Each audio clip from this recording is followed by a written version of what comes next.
essa direção aqui, ó, tá vendo? Como é que é aqui que a gente vai descer? Vai descendo direto.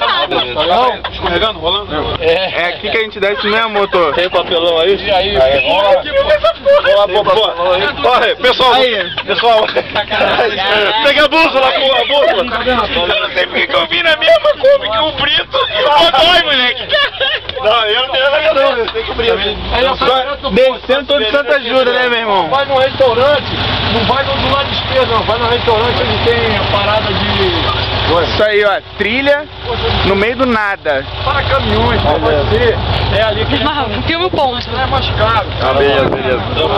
Tem que descer até lá, a estrada, lá embaixo, ó lá. Vai que dá, pô. Vai pra quê? O Borg? Pequeno rali. Fique. O Borg queria que ele ficasse lá embaixo, mas cara que você aqui no meio do mato. Vai lá. Caralho. Não, vai geral junto aqui, vai lá. É que direção? Vem cá, passa por cima do mato assim mesmo. Não, tira pra lá, ó. Ah, é muito punk essa porra, hein? Godoy, tira pra lá. Pode reto. Ah, dá pra ver os caras. Vai lá. Aí eu vou voltar. No meio do nada. Que isso, cara? Não? É maneiro, cara.